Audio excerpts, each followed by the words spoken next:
feel just as game week kind of it's winding down now? How do you kind of feel about where you guys are? Yeah, I think good.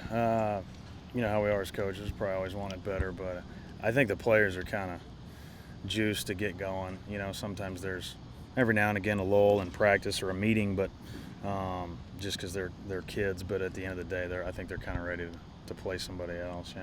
How's the competition been between Austin Williams and Jaden, kind of on the inside there? I mean, obviously they're both going to get a lot of playing time, but just what's that done for both of them almost, that competition? Yeah, and honestly, I got 4 to 5 guys that are competing hard. I like my room. You know, at times they're all the same. At times, a couple of them shine, then others shine. So it's been interesting, you know, and I think in a good way that they're kind of all 5 of them, so to speak, are making each other better. And you know, it's not just them two. Yeah. Coach, you mentioned that Teddy Knox has been emerging lately. In what ways?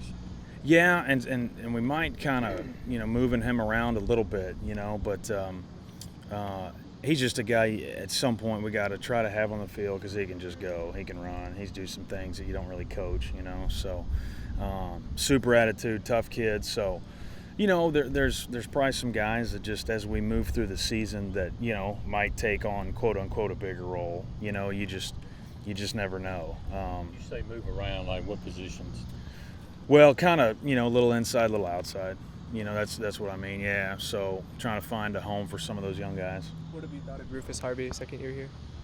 He's at a good camp. Overall, he's at a good camp. You know, I told him he was really chill last year, and as if he didn't think or knew he wasn't going to play. But he flashes. You know, he can be at times dynamic with the ball in his hands, and so yeah. Overall, I thought he's been good.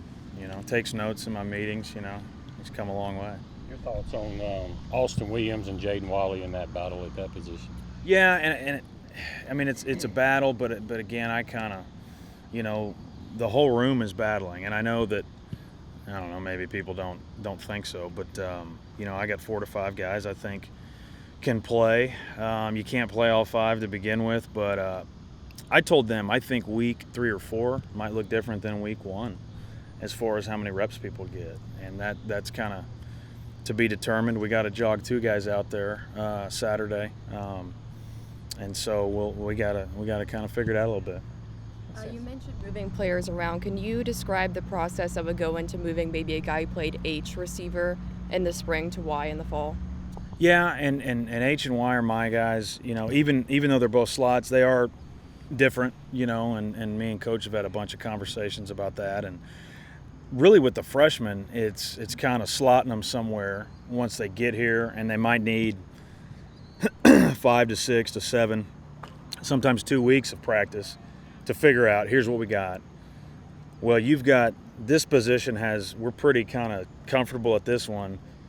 He's a 3, so maybe we ought to put him there, and he could maybe be a 2. You know, if that makes sense. You know, we got to do that early on with our guys, and there's some stuff we still don't know about guys that have been here. You know, like Rufus, you know, didn't play last year. You know, stuff like that. So you'd like to have a million days to do it, but we got to kind of slot them where we think they're going to stay, you know. How would that apply to somebody like Austin Williams who kind of made that switch? Yeah, and he does both, and for me. So he's played as much H as he has Y. And so he literally doesn't care, and he's good at both. And I don't care. I mean, from a standpoint of we can throw him into either, and he's fine. There's not many guys like that, but he can do both. What have you kind of seen from both quarterbacks that are battling here at the end? And was there like a good chemistry that either of them have like kind of created, I guess, with the receiving core at this point? Yeah, no, and they're both good dudes, you know, Will and Chance. And what's good is they're like friends, but they're highly competitive in their own way. And but no, again, it's been a lot better since when we first got here, just catching and throwing. And Chance being somewhat new, again, the receivers are helping him and communicating. But no, it's been, you know, between all the walkthroughs and stuff like that, and we'll still have some adversity Saturday, I'm sure. So, but no, I think it's been much better. They're both they're good communicators. Has it been similar an advantage maybe for Will just because he had those 6 starts under his belt? He's kind of knows more of these guys, maybe probably more than Chance at this point. Absolutely, and that's what's kind of cool about Chance. You know, Chance played a decent amount of football in college, and so that's a whole other piece that sometimes you don't appreciate maybe till you get in another game. But absolutely, that's going to help Will.